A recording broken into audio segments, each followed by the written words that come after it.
Assalamualaikum warahmatullahi wabarakatuh. Alhamdulillahilladzi wahabana ni'aman mutanawwi'ah. Masalan ni'matal hayah wa ni'matal aqidatas sahihah.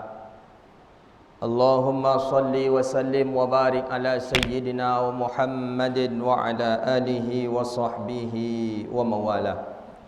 Allahumma la sahla illa ma ja'altahu sahla wa anta taj'alul hazna idza syi'ta sahla. Rabbi yassir wa la tu'assir ya Rabbi tammim bil khair.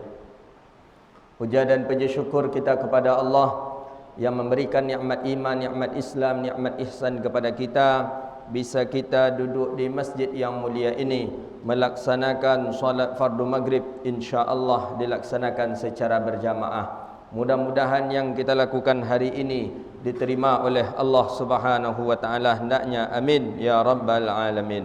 Kemudian salawat dan salam kepada Nabi yang agung, Nabi yang mulia, Sayyidina Rasulullah Muhammad sallallahu alaihi wasallam. Allahumma salli wa sallim wa barik ala Sayyidina wa Maulana Muhammadin wa ala alihi wa sahbihi ajma'in. Assalamu alayka ya Rasulullah. Bapak Ibu hadirin yang dirahmati Allah Subhanahu wa taala, kajian kita pada hari yang mulia berbahagia ini tentang peringatan daripada hari kelahirannya Nabiuna sallallahu alaihi wasallam yang kita kenal dengan bulan Rabiul Awal. Kajian kita seputar Rabiul Awal karena ini termasuk bulan yang mulia. Bulan yang mulia itu ada bulan Rabiul Awal namanya. Imam Bajuri menukilkan dalam Hasyiah Bajurinya, beliau menukilkan dalam Hasyiah Bajuri bahwasanya ada beberapa bulan yang mulia. Ada pendapat ulama berbeda tentang bulan mulia itu. Ada yang berpendapat bahawa bulan mulia itu adalah bulan Muharram, karena Muharram itu ada di dalamnya yang disebut dengan 10 Muharram yang kita kenal dengan hari Ashura. Ada ulama berpendapat bukan, yang mulia itu bukan Ashura Muharram, tapi yang mulia itu adalah bulan Rajab, karena di dalam Rajab itu ada peringatan yang bernama peringatan Isra wal Mi'raj. Tanggal berapa? Tak tahu, itulah gawat. Tanggal berapa?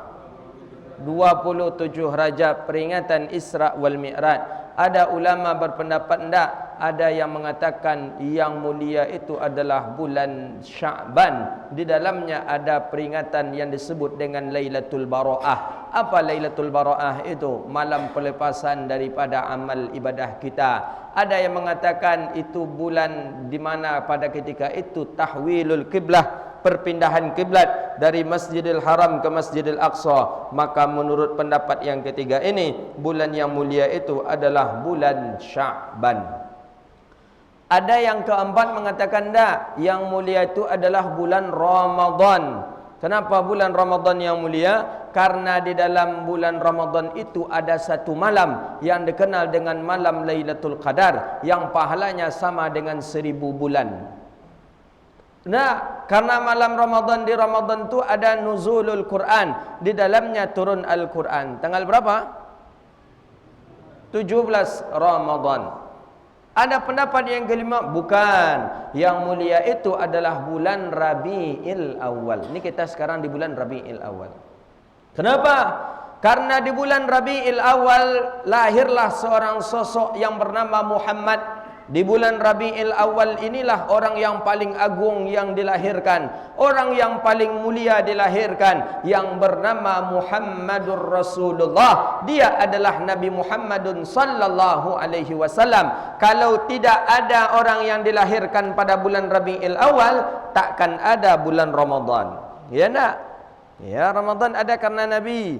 Kalau tak ada orang yang dilahirkan pada bulan Rabiul Awal, takkan ada nisfu Sya'ban. Kalau tak ada orang yang dilahirkan pada bulan Rabiul Awal, takkan ada peristiwa Isra dan Mi'raj. Karena yang di Isra dan di Mi'rajkan itu adalah Sayyidina Rasulullah sallallahu alaihi wasallam. Kalau bukan karena orang yang dilahirkan di bulan Rabiul Awal, takkan ada pula Muharram tahun baru hijrah, karena orang yang dihijrahkan itu adalah Sayyidina Rasulullah sallallahu alaihi wasallam.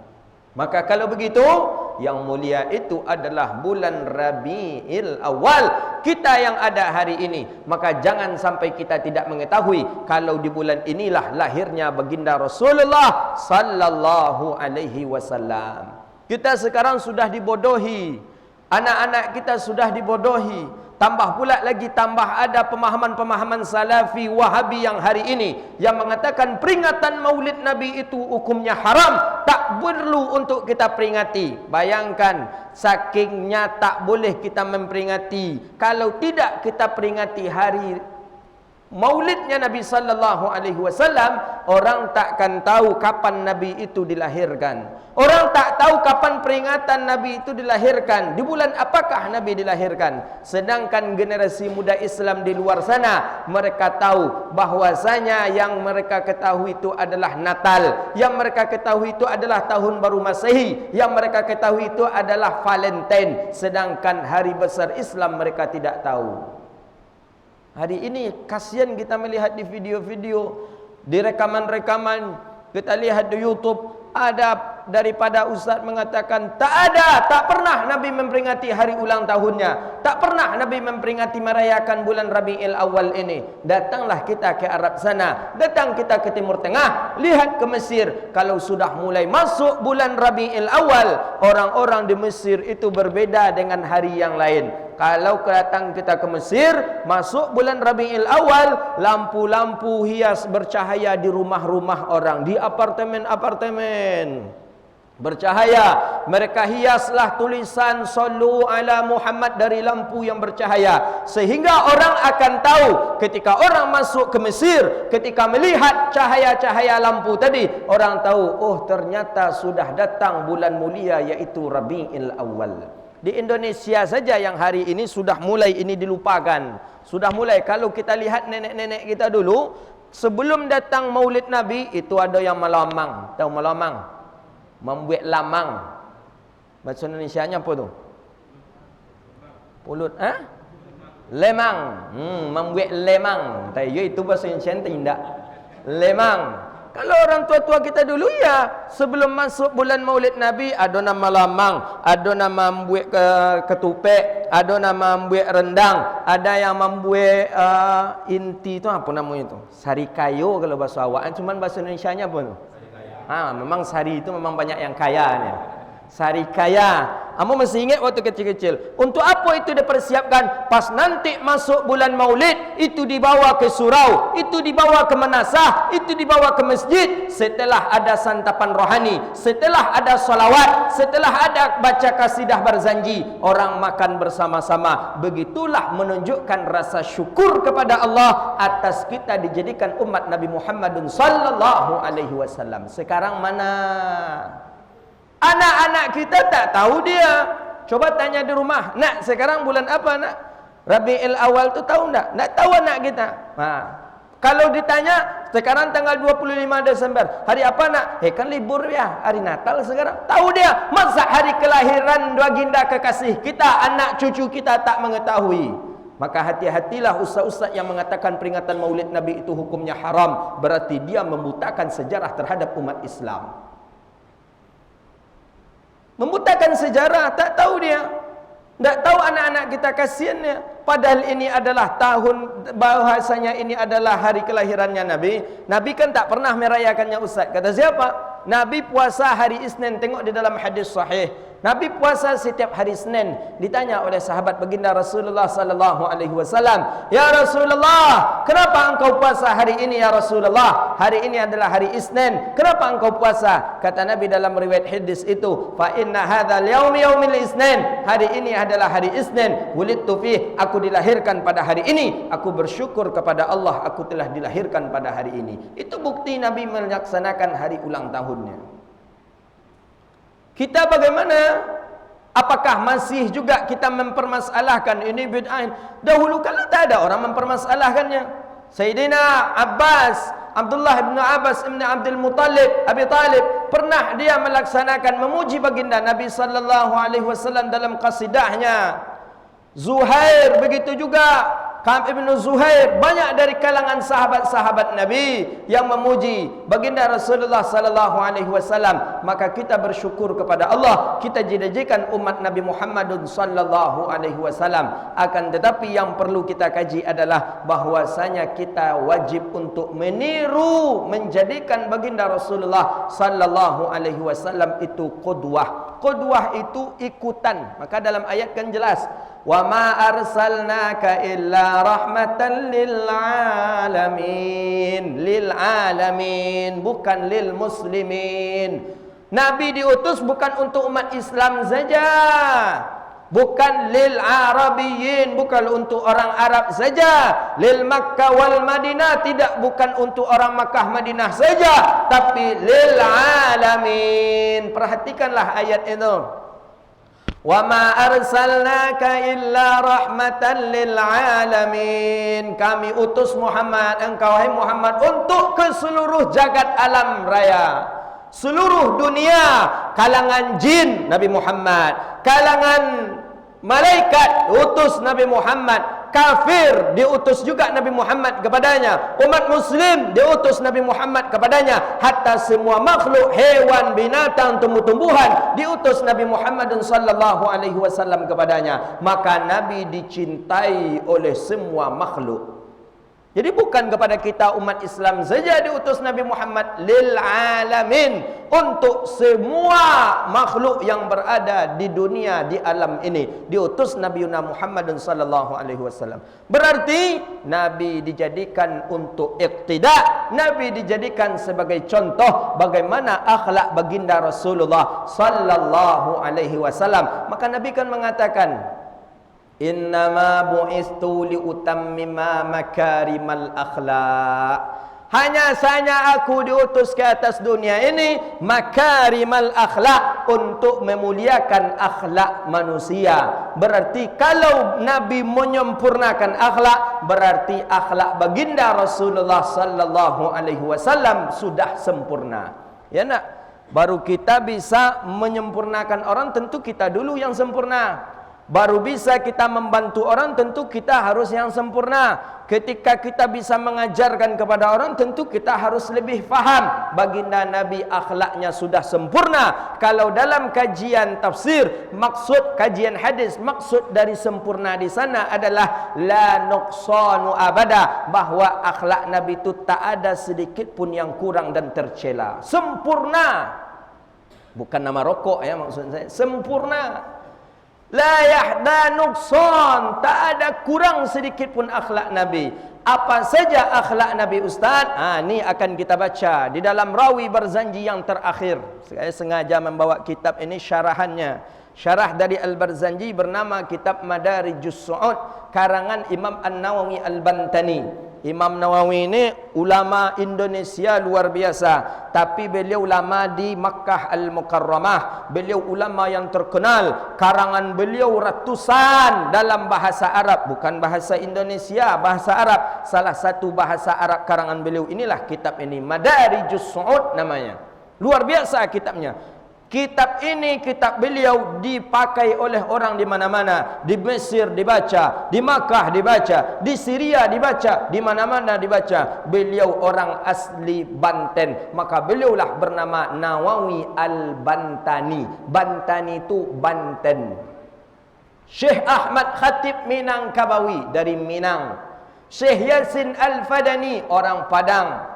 Syekh Ahmad Siddiq Al-Banjari dari Banjar, dari Banjar, Kalimantan. Jadi ulama dahulu dia bangga, maka dia cetuskanlah nama kampung di belakangnya. Maka kalau ada anak-anak kita besok jadi Pekanbaru yang jadi ulama, buat pula lah nama di belakangnya Al-Pakanbaruwi. Seru bunyi, bagus tak bunyinya kira-kira? Al-Kamfari ada. Itu guru yang mulia, guru kita Syekh Aidarus bin Syekh Abdul Ghani Al-Kamfari dari Kampar. Ada yang dari Kampar. Semuanya dari Pekanbaru. Syekh Abdul Rahman Al-Pakanbarui. Kurang masuk nampaknya. Maka tak ada ulama dia awak kan. Payah memasukkannya itu, mencocokkannya payah itu. Tapi mungkin besok lain pula lah kan. Al-Riyawi, Riau langsung tak ada. Al-Simpang Tigai dah. Lebih parah lah itu Simpang Tiga apa tu orang. Tapi Imam Nawawi Al-Bandan ini masyhur, di mana-mana masyhur nama beliau. Kitab beliau banyak, mulai dari nahwu, mulai dari fikih, mulai dari tasawuf, mulai dari syarahan salawat dan salam, akhlak-akhlak Nabi, sejarah tentang baginda Rasulullah. Ada beliau memiliki kitab, salah satu inilah kitabnya. Inilah akan kita baca sejenak. Saya menginginkan selama di bulan Rabiul Awal ini, kajian kita tentang salawat menumbuhkan cinta kepada Rasulullah, menghidupkan sunnah Nabi. Kemarin sudah kita mulai, kita menggali sejarah Nabi, macam mana Nabi duduk, macam mana kehidupan Nabi, macam mana gaya Nabi berjalan, macam mana gaya Nabi di rumah, macam mana Nabi salat, macam mana Nabi memimpin rapat, macam mana Nabi makan, macam mana Nabi minum. Itu semua sunnah Nabi sallallahu alaihi wasallam. Orang hari ini kan mengaku sunnah, seketik janggunya baru senteng Sarawaknya. Ni sunnah ni katanya. Sunnah Nabi itu banyak sallallahu alaihi wasallam. Sampai saya dituduh ustaz tak sunnah. Ustaz ni bukan ustaz sunnah katanya. Padahal dah berjenggot, saya ndak juga dituduh sunnah lagi. Kalau Ustaz Abdul Somad jadilah beliau tak ada jenggot beliau. Ini dah saya dah ada sunnah, dah ada jenggot, tetap dituduh tak sunnah. Banyak sunnah Nabi, termasuk ridak selendang sunnah, kamis sunnah, banyak sunnah Rasulullah, khitam cincin sunnah, cincin Nabi sebelah kanan di kelingking. Ada dalam riwayat lain di sini. Ini sunnah kan. Berbatu cincin Nabi ustaz. Tu baru. Cincin Nabi tu khitam. Ada langsung bisa jadikan stempel. Nak batu doang. Awak dulu batu nu sekarang tu. Sekarang tinju bekum mudah lah kan, kalau bercakap je orang tinggal menumbuk aja lah, main bongkak orang ni. Kita baca macam mana akhlaknya Nabi sallallahu alaihi wasallam. Wa kana sallallahu alaihi wasallam syadidal haya'i wat tawadhu. Kita akan beranjak tadi memulai daripada hadis Nabi, innama bu'istu liutammima makarimal akhlak. Kita mensyarahkan hadis Nabi itu. Nabi itu memang sempurna akhlaknya. Macam mana akhlak Nabi sallallahu alaihi wasallam? Syadidal haya'i wat tawadhu. Nabi sallallahu alaihi wasallam orang yang sangat pemalu dan rendah hati. Itunya Nabi sallallahu alaihi wasallam. Pemalu. Nabi kita pemalu. Pemalu dan rendah hati sallallahu alaihi wasallam. Pemalu dan rendah hati. Saking pemalunya Nabi, maka kan ada dalam riwayat hadis, al-haya'u minal iman. Malu itu sebagian daripada iman. Maka kalau orang yang tak punya malu, malu untuk kepada kejahatan maksudnya. Kalau orang tak punya malu, maka imannya sedang merosot. Maka lihat saja kalau orang tak malu. Ibu-ibu tak malu dia membuka aurat, tak malu dia keluar rumah tak pakai jilbab, berarti iman sedang kurang. Bapak-bapak tak malu dia di luar sana membuka aurat, pakai celana Hawaii di atas lutut, tak malu dia, berarti iman sedang bermasalah. Iman dia. Maka Nabi sallallahu alaihi wasallam syadidal haya'i wat tawadhu, memiliki sifat yang sangat-sangat pemalu dan rendah hati. Saking pemalunya Nabi sallallahu alaihi wasallam, dibacakan di dalam riwayat bahawa suatu ketika Nabi duduk Nabi di bawah pohon kurma. Kalau bahasa orang sekarang ni mencari angin katanya. Atau apa tu bahasanya itu? Duduk Tuhan santai-santai duduk Nabi. Duduk Nabi mencari-cari angin. Cari angin. Apa bahasa itu? Berleha-leha lah ya. Berleha-leha di bawah pohon kurma. Pakaian Nabi, pakaian gamis. Pakai kain sarung di dalamnya. Datang angin yang begitu kencang. Angin kencang datang. Fakasyafa. Maka terbukalah betisnya Rasulullah sallallahu alaihi wasallam. Langsung baginda Nabi pingsan. Itu saking pemalunya Nabi. Padahal betis beliau yang nampak oleh beliau sendiri. Itu pun betis beliau. Betis aurat atau tidak bagi kita laki-laki? Tidak aurat. Terbuka betis kita tak ada masalah. Tapi baginda Rasulullah sallallahu alaihi wasallam memiliki rasa malu yang luar biasa tinggi. Terbuka betisnya, langsung Nabi pingsan. Pingsan karena terbuka betis saking pemalunya baginda Rasulullah sallallahu alaihi wasallam. Kita hari ini Pernahkah kita pingsan? Ibu-ibu terbuka jilbab pernah pingsan? Bapak-bapak pakai celana Hawaii jalan keluar sana di atas lutut pernahkah pingsan? Ni saking pemalunya Nabi. Berarti kita belum punya malu kita. Punya kemaluan ada, tapi malu enggak. Ini dia baginda Nabi sallallahu alaihi wasallam, syadidul haya'i wat tawadhu. Sangat-sangat pemalu baginda Rasulullah. Kini kawan pergi salat dibuka mana betisnya tu. Betisnya tu dibuka pergi salat lagi. Baginda Nabi terbuka daripada betisnya, pingsan baginda Nabi saking punya sifat pemalunya Rasulullah sallallahu alaihi wasallam. Tu akhlak baginda Nabi. Yakhsifu na'lahu wa yarqa'u thawbahu wa yahlubu syatahu. Yakhsifu na'lahu, beliau sendiri yang membuat sendalnya. Sendal Nabi itu beliau yang membuat. Ada sendal Nabi, sendal baginda Rasulullah sallallahu alaihi wasallam. Ciri-ciri sendal Nabi katanya di sini adalah yalbisul na'la sabitiyah. Sabitiyah, sukunil ba kasrat ta, sabitiyah. Sendal baginda Rasulullah sallallahu alaihi wasallam adalah sendal yang seperti begini dia gambaran sendal Nabi itu. Itu beliau sendiri yang membuat sendal beliau. Macam mana Ustaz? Mupas pakai peci ni. Ini gambar sendal Nabi ni Pak. Tak nampak kayaknya karena memang putih saja dia. Ini gambar sendal Nabi ni. Seperti ini gambar sendal baginda Nabi. Sekarang masih ada. Lihat di Turki. Kalau ke Turki masuk museum. Masuk museum Turki, museum apa namanya? Masih ada sendal Nabi sallallahu alaihi wasallam. Kalau kita cinta ke Nabi, rindu ke Nabi, pas masuk museum tu pasti menangis. Pasti menangis. Di sana jubah Nabi, di sana selendang Nabi, di sana sorban Nabi, di sana sendal Nabi, di sana pedang Nabi, di sana cincin Nabi. Untung diselamatkan orang Turki. Kalau tidak sudah dibakar. Untung cepat diselamatkan orang Turki ketika itu. Turki Utsmani selamatkan cepat peninggalan Nabi. Sendal Nabi masih ada, masih bagus. Nabilah yang membuat sendalnya itu. Dibuat sendalnya oleh baginda Nabi dari kayu. Nabi sendiri yang menjahitnya, sendal baginda Rasulullah sallallahu alaihi wasallam. Tapi kuat sendal Nabi sallallahu alaihi wasallam. Terbuka, sendal Nabi itu terbuka, bagian daripada jempolnya saja yang jempol yang masuk ke dalam bagian daripada sendal baginda Rasulullah sallallahu alaihi wasallam. Bainal ibham, daripada ibu jari kaki beliau, allati taliha wal akharin bainal wusta wallati taliha wa hiya khinsar. Jadi talinya itu ada di antara jempolnya ini dan di antara khinsarnya ini. Seperti itu daripada sendalnya Nabi sallallahu alaihi wasallam. Beliau sendiri yang merakit sendal beliau, saking tawaduknya beliau. Saking tawaduknya.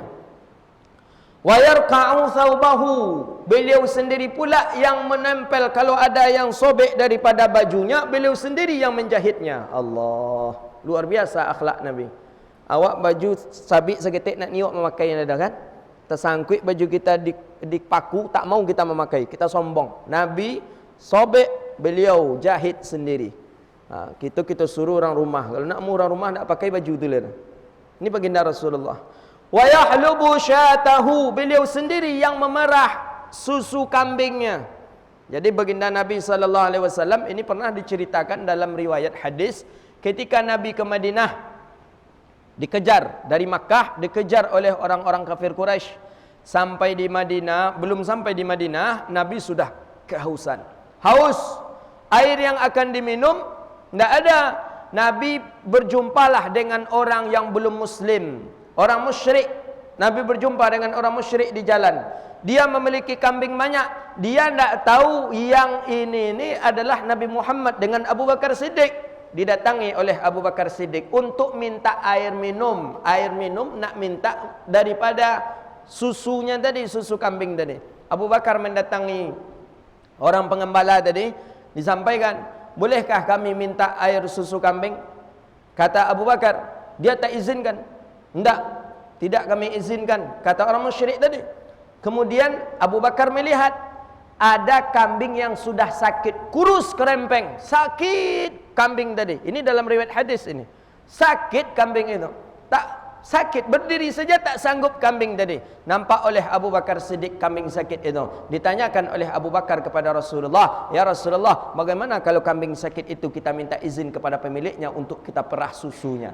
"Baik," kata Rasulullah, "sampaikan." Disampaikanlah oleh Abu Bakar Siddiq kepada yang pemilik kambing, "Apakah kami boleh mengizinkan kami untuk memerah kambing yang sedang sakit, yang tak sanggup berdiri?" Apa kata pemilik kambing? "Kalau kambing yang sakit itu silahkan, coba saja kalau bisa," kata pemilik kambing. Datang baginda Nabi sallallahu alaihi wasallam, memang dari sana dah nampak mujizat Nabi. Diusapnya, dipegangnya oleh baginda Rasulullah, diusapnya punggung daripada punggung kambing, kambing tadi langsung berdiri. Nampak kehebatan, nampak mukjizat Nabi. Langsunglah diperah oleh baginda Nabi susu daripada susu kambing tadi. Banyak mencucurlah daripada susu kambing tadi air susu yang begitu banyak dahsyat. Diminum sepuasnya oleh baginda Nabi dan Abu Bakar. Orang musyrik yang melihat pemilik kambing tadi kaget dia. Kambingnya sudah sakit, sudah lama tak bisa berdiri, ternyata masih bisa susunya diperah. Ini bukan manusia biasa berarti orang ini. Akhirnya pergi baginda Nabi. Setelah memerah susu, Nabi melanjutkan perjalanan ke Madinah. Si pemilik kambing tadi langsung menceritakan ahwal keadaan ini kepada sang suaminya. Tadi ada 2 orang laki-laki datang dan dia memerah susu kambing yang sakit, tak bisa berdiri, tapi air susu kambing itu banyak. Dan yang mengherankan, kambing itu pun banyak air susunya dan dia langsung sehat setelah diusap oleh baginda Rasulullah sallallahu alaihi wasallam. Lihat dalam riwayat hadis ada itu. Akhirnya pemilik kambing tadi berusaha ingin mencari siapalah laki-laki tadi. Dicari tahu, dicari informasi. Ternyata laki-laki itu adalah utusan Allah yang bernama Muhammadur Rasulullah. Akhirnya tak lama kemudian pemilik kambing itu pun dia masuk Islam dengan perantara para sahabat Rasulullah sallallahu alaihi wasallam. Jadi itu dia Nabi. Jadi Nabi kalau haus dia sendiri yang memperah daripada susu kambingnya. Wa yusiru fi khidmati ahlihi bi sirati sariyah. Kemudian baginda Rasulullah sallallahu alaihi wasallam melayani keluarganya dengan perilaku yang baik. Nabi juga mengkhidmah keluarganya, istrinya dia bantu. Maka ketika baginda Nabi pulang solat subuh dari masjid, Nabi masuk ke rumahnya. Langsung Nabi bertanya kepada Aisyah, "Ya Aisyah, apakah ada yang akan kita makan hari ini?" Seperti itu baginda Rasulullah sallallahu alaihi wasallam. "Adakah yang akan kita makan hari ini?" Kata Aisyah, "Tidak ada ya Rasulullah." Maka kata Nabi, "Fanahnu nasum." Maka oleh karena itu marilah kita berpuasa. Ini dia. Ini akhlak yang perlu kita tiru. Awak laki-laki masuk rumah tanya, "Tengok tudung, tengok nasi nak ada, pergi ke dapur." Tak nampak dah, sipak aku ali itulah. Sipak kompor. Ini akhlak yang bukan akhlak baik ini, akhlak Nabi. Kalau tak ada Nabi memasak, tak ada Nabi mencarikan, maka tak segan Nabi untuk mencuci pakaian, tak segan baginda Nabi untuk menyapu rumah, membersihkan rumah, tak segan Nabi untuk membantu keluarganya di rumah. Nah, kita kan lain. Kalau nampak menyapu laki tu, tunya STI tu. Suami takut isteri. Padahal bagus tu. Cuman orang kita ni agak berbeza sedikit pandangannya. Nampak betul lakinya ke pasar, ni si anu tu lakinya yang ke pasar, lakinya ni pasti takut sama istrinya ni. Padahal bukan karena khidmah. Karena khidmah ingin membantu istri. Itu akhlaknya Nabi sallallahu alaihi wasallam. Kemana-mana istri ditemani, kemana istri dibantu, seperti itu akhlak baginda Rasulullah sallallahu alaihi wasallam. Cuman kalau di daerah kita agak berbeda sedikit. Nampak saja suami itu pegang sapu tu nampak pula sama orang lain. Itu dah gawat itu. Maka saya kalau di rumah saya memegang sapu, ada kotoran cicak di teras rumah. Saya ambil sapu, saya sapu. Datang orang rumah, langsung diambil sapu tadi sama istri. Saya nampak sama orang nanti katanya. Dia pula yang takut. Nampak sama orang nanti. Berbeda ungkapan orang apa? Ustaz tu takut sama istrinya tu katanya.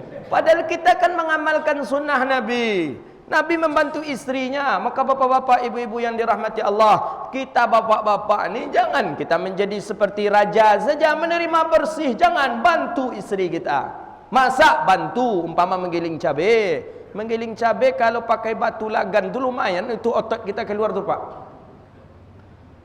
Bantu. Oh, mengapa iris bawang bantu, ke pasar bantu. Jangan kita menerima bersih saja. Ini belum masak datang ke dapur mokak-mokak boleh.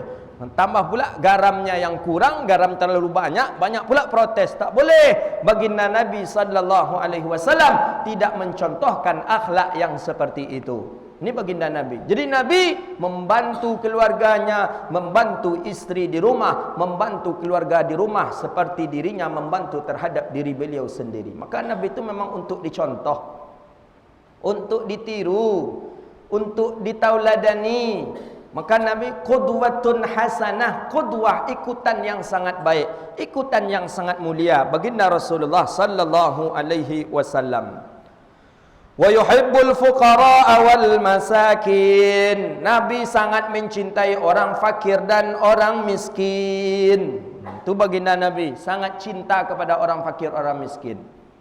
Tak mau Nabi jauh daripada orang fakir miskin. Nabi sangat mencintai orang miskin, orang fakir. Sehingga Nabi pernah berdoa, apa doa Nabi? Allahumma ahyina miskinan wa amitna miskinan wa adkhilnal jannata ma'al miskin. Ya Allah, hidupkanlah aku dalam keadaan miskin dan matikan aku dalam keadaan miskin dan masukkan aku ke dalam surga bersama orang-orang miskin. Nabi sangat cinta kepada orang fakir miskin.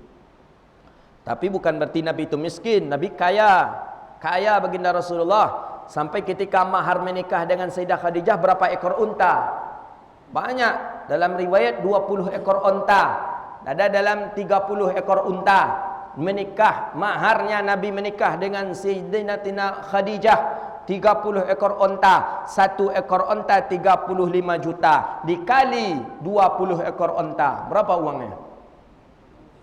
Hah? 700 juta. Kaya Nabi. Jangan bilang Nabi tak kaya. Nabi kaya. Itu mahar nikah dengan Sayyidah Khadijah.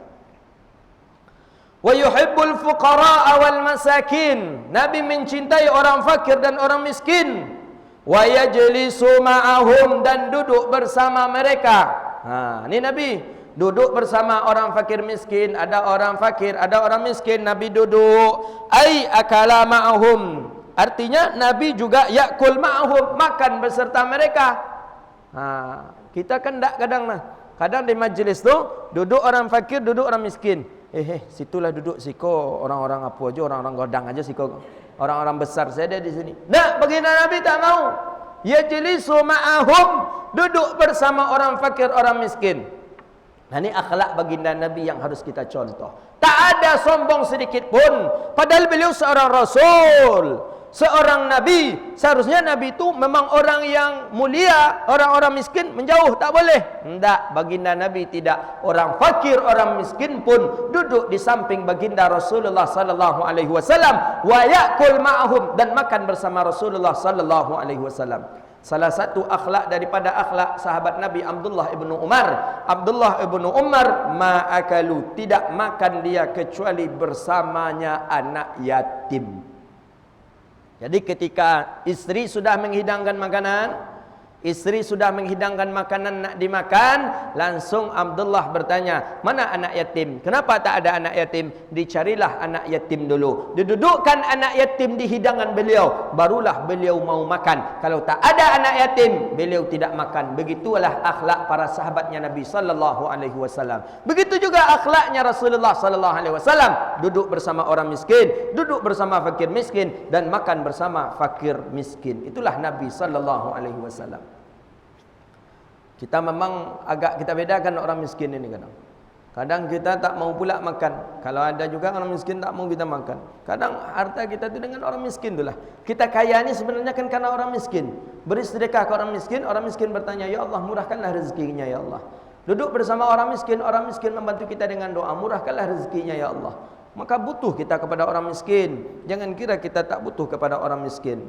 Wa yajlisu ma'ahum, duduk bersama orang miskin. Wa ya'udu mardahum, kemudian Nabi sallallahu alaihi wasallam menjenguk orang yang sakit. Orang sakit dijenguk oleh baginda Rasulullah sallallahu alaihi wasallam. Ada sakit, Nabi tengok siapa, terdengar Nabi sahabat sakit, dibawa oleh Nabi kurma, dimawantakkan kepada istrinya, tolong bawakan aku kurma, tolong bungkuskan aku kurma, saya nak menjenguk si anu, saya nak melihat si fulan, tolong bawakan kurma, dibawa kurma. Ini adabnya Rasulullah sallallahu alaihi wasallam. Maka ingat kita sejarah ketika salah seorang orang Quraisy yang melempar Nabi, dilempar Nabi dengan batu, awalnya Nabi cukup dikasih saja tai, dilempar dengan tai onta. Ada tai onta, diambil tai onta, dilemparkan kepada Nabi sallallahu alaihi wasallam. Kali yang kedua, Nabi diludahi. Kali yang ketiga, Nabi dilempar dengan batu. Nabi tetap datang ke masjid. Tapi tak ada lagi orang yang melempar dengan batu. Tak ada lagi orang yang meludahkan beliau. Tak ada lagi orang yang melempar beliau dengan kotoran. Akhirnya Nabi bertanya kepada orang sekeliling, mana si rajulun, mana laki-laki yang biasa ada dia di sini setiap saya lewat di sini, kata Rasulullah. Biasanya dia melemparku dengan tai, biasanya dia meludah, biasanya dia melemparku dengan batu. Mana dia, kata Rasulullah? Kata tetangganya bahwa dia sedang sakit ya Rasulullah. Dia sakit, iya. Bergegas baginda Nabi sallallahu alaihi wasallam pulang. Lihat akhlak Nabi, mulia akhlak Rasulullah. Ini yang harus kita contoh.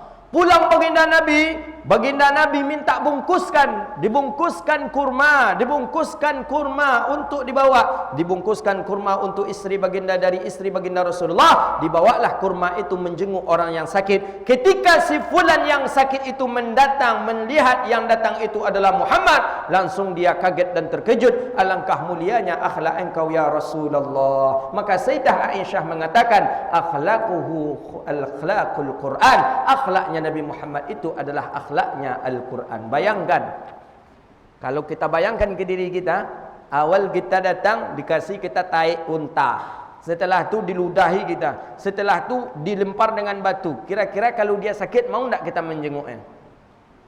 Jawab jujur aja lah Pak, mau tak menjawab mengingatnya?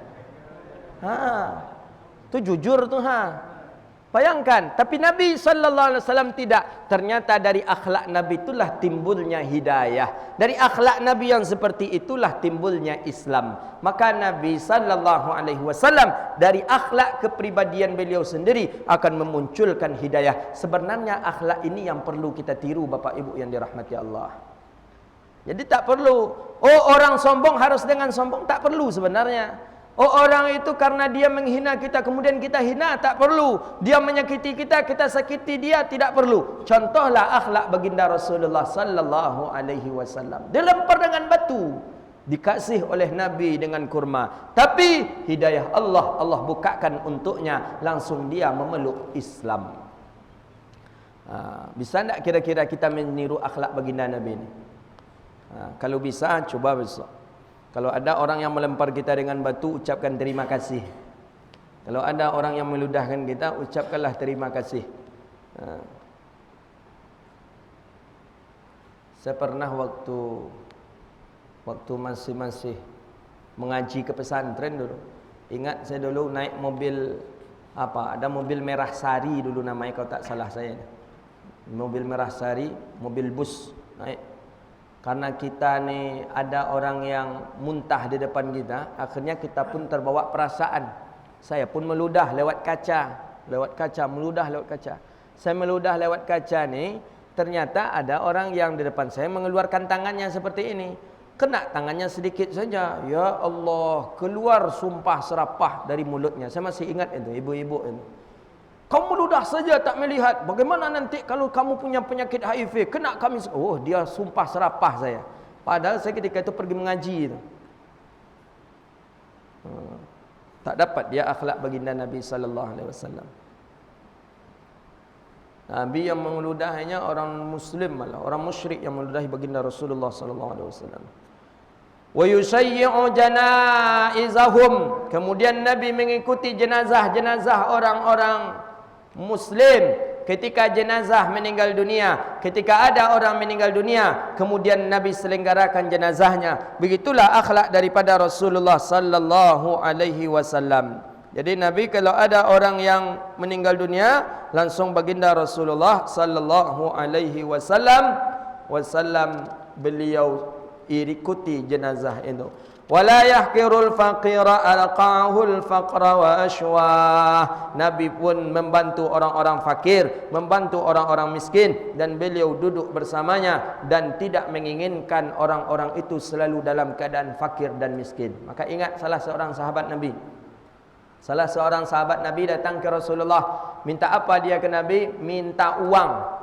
Awalnya dikasih oleh baginda Nabi, yang kedua dikasih oleh baginda Nabi, tapi kali yang ketiga Nabi tak mengasihnya uang lagi, tapi diberi oleh Nabi dia kapak. Kapak dikasih oleh Nabi. Untuk apa kapak ni? Untuk mencari kayu, menghasilkan uang. Dari kapak itulah datangnya uang, sehingga dia mencari uang dengan kapak pemberiannya Rasulullah sallallahu alaihi wasallam. Banyak uangnya, akhirnya uangnya banyak. Dia datang kepada Rasulullah untuk nak mengganti harga kapaknya baginda Nabi, tapi kata Nabi tidak usah, dan infakkan pula lah kepada orang yang membutuhkannya. Begitu cara Nabi. Jadi Nabi tidak pula menginginkan orang-orang itu fakir. Tetap Nabi carikan usaha, solusi bagaimana orang ini bekerja dan dia tidak meminta-minta.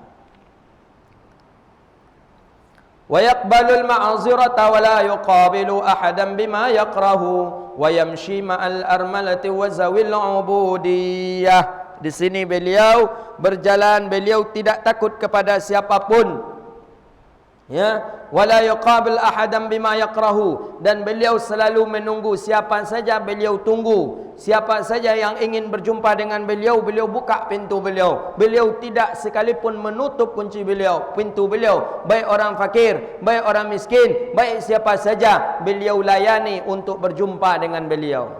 Padahal seorang Nabi itu, seorang Rasul, pintu beliau maftuh, terbuka. Siapa saja nak berjumpa dengan beliau bisa. Maka itulah Nabi sallallahu alaihi wasallam. Maka saya sampaikan, generasi yang paling bahagia itu adalah generasi para sahabat Nabi. Bisa berjumpa dengan Nabi, bisa duduk bersama Nabi, bisa melihat baginda Rasulullah sallallahu alaihi wasallam.